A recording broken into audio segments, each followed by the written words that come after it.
When a rogue predator arrives to New York to start absolutely massacring people, it turns into an all-out hunt between multiple different parties. Spider-Man, Kraven, even multiple other predators and Yautjas to hunt him down. And that's exactly what we see continued on here. Mary Jane and another civilian who she is helping barely manages to escape from the sewers where the predator, the rogue one, otherwise known as the Skinner, but underground where he had his lair. But it seems like they just aren't fast enough, as this predator is right behind them, not just following them, but mocking his other victims and other humans that he has murdered in cold blood, even mimicking their own speech. The comic even going on to say that this Yautja delights in the skins of its prey. It does not hunt for honor, it hunts for fear. Having Mary Jane and the other civilian woman right within arm's reach, getting ready to add them onto his long list of victims and people who have died by his hand. Or that would have been the case if there wasn't a giant explosion behind them, in which this isn't just any explosion, this is one caused by weapons of his people. Because the Skinner is an outlier among his people, despised and targeted. He knows how to protect himself, and because of such, he can smell the plasma burner of another ship, a predator ship nearby. So of course he forgets all about Mary Jane, his current victim, running off to the trail of his people so he can take them out before they take him out. But like I said, New York is a full hunting ground now, because just out of the same sewers, Kraven appears, him equally on the trail of the predator. Because for someone like Kraven, he would jump at a moment's notice to fight a renowned predator not of this world, an alien, and an accomplished one at that. And at this point, after their ship landed, New York is pretty much swarming with a bunch of different predators. A full squad has now invaded. One even being knocked out of the building after fighting Spider-Man and landing right in front of J. Jonah and the other officer here who was on the investigation leading the murders this entire time. They barely even have a few seconds to process the otherworldly creature attacking them. And honestly, in a moment that really speaks volumes to his character, J. Jonah Jameson, even being faced with this monstrosity, this killer alien, just charges forward anyway. Sure, he might not be a true match for it in any stretch of the imagination, with him even going on to say, pick on someone slightly smaller than your own size. His courage and bravery just shows regardless as he charges and is thrown aside. Which kind of makes sense, you know? One of his models and heroes is literally Captain America. J. Jonah doesn't really have a problem with superheroes in general, just Spider-Man in particular, because he hides himself, his identity, who he is, what his true intentions are, unlike someone like Captain America, who is pretty public with his identity and his morals. But before that predator can harm J. Jonah and the other woman there, suddenly he is stabbed and killed from behind, taken out by one of his own, the Skinner, who has no particular side in all of this. You know, he just wants the chaos and murders to keep on coming, whether it's humans or his own species. And oh yeah, you know that building that's on fire and has been blowing up this entire time? Yeah, well, Spider-Man himself is still in there fighting multiple predators at this point. Now, of course, they weren't here for him originally. They have no real problems with Spider-Man, but he is enough of a threat and frankly an annoyance that they aren't just going to move on until he is fully taken care of, his head on a pike. But Spider-Man being Spider-Man is very hard to truly take down and beat in a one-on-one and in an enclosed space. But eventually he is blindsided and shot by the plasma cannon and knocked out of the Daily Bugle. Over with Kraven the Hunter though, we see him stalk above the Daily Bugle, finding the predator ship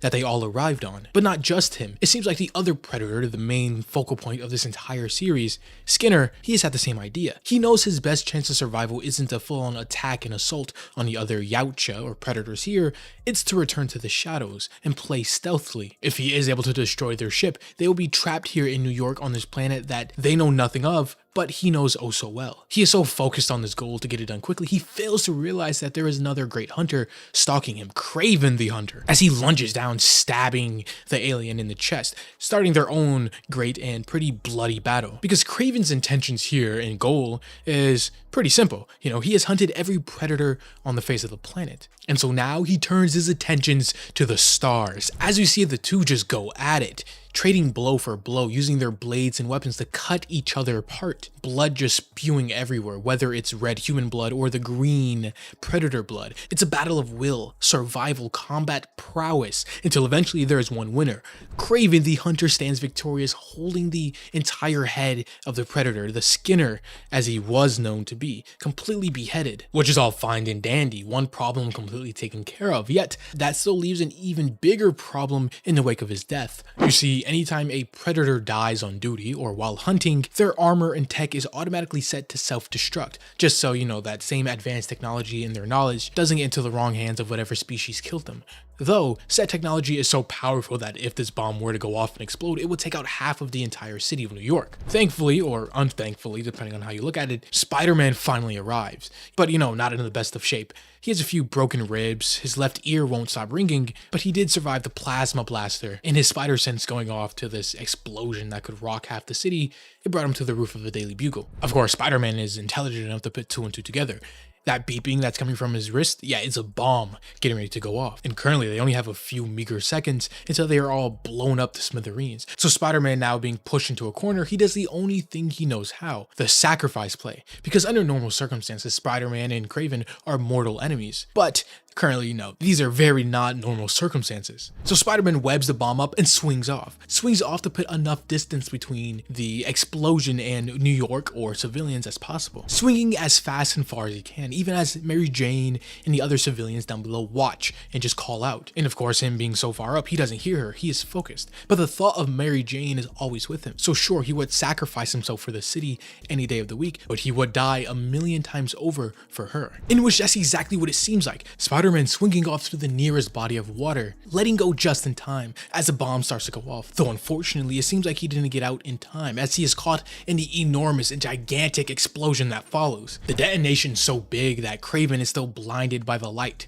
an explosion half a city away. Him even going on to say that, "I always imagined my blade would be the thing to end Spider-Man, but that was a worthy death." Though it seems Spider-Man's death isn't going to be the only thing happening tonight, as Justin, he is attacked by more predators coming to their ship. Them seeing the blood of their fellow predator covering Kraven isn't exactly, the most fitting look for them to stumble across. Because eventually, now this is Kraven's fight to lose. He's just too hurt, too damaged, he barely took out the other predator. So fighting another one that is at 100% strength doesn't end well for him as he is grabbed by the neck and getting ready to be impaled and killed. Kraven himself, though, isn't really bothered by this fact, saying that if I'm going to die, then let me die like this, at the hands of another great hunter. But the Yautjas or predators have a very specific type of culture. Because if an alien species killed a human, another human might want to avenge their fellow man. Here though, is the opposite. Because Kraven was able to kill and take out a predator solo, instead they now recognize him as a great hunter all on his own, deciding to now embrace him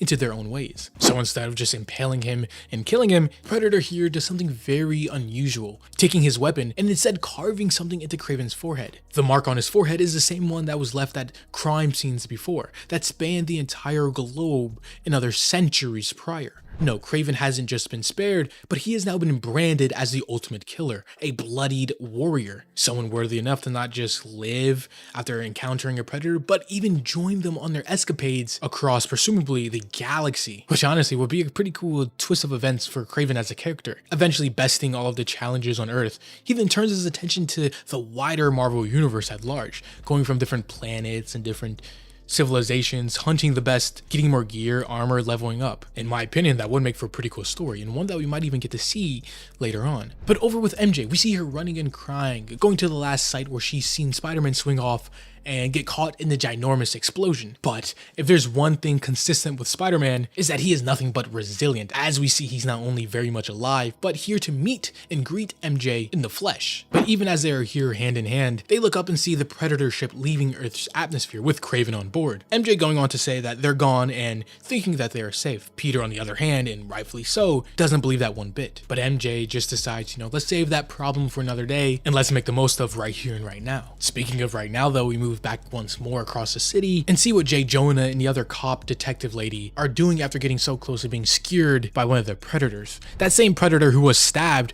is still alive. He didn't fully die, but he's bleeding out and dying. Though before they can get close and probably even finish the job, take him out and put him out of his misery, suddenly they are stopped by the introduction of a new team, a new task force. From a man leading them, a scientist almost, who oddly kind of looks like Dr. Hugo Strange from DC, but he introduces himself as Dr. Abraham Cornelius, coming to scoop the body up of the Predator to do whatever they want to do with it. And the reason why this is so important and groundbreaking is because this comic leads directly into Predator versus the Marvel Universe, meaning now that the humans in whatever government or private organization that they are part of have a Predator in the flesh and his tech and armor, they could potentially come up with countermeasures when inevitably the Predators come back to Earth to start killing everyone. But yeah, that was the entire Predator versus Spider-Man series. I for one thought it was pretty interesting, though it was weird that, you know, Spider-Man didn't really get a true one-on-one or encounter with the Skinner, the rogue Predator that the entire thing was setting up. Of course, instead it went over to Kraven, which made for a more interesting story, him killing it and it being embraced by the other Predators, even taken to outer space. But if you have enjoyed, leave a like or subscribe if you're new and want to see more content just like this. As always, this was AJ here at The Hero Informer, and thank you for watching.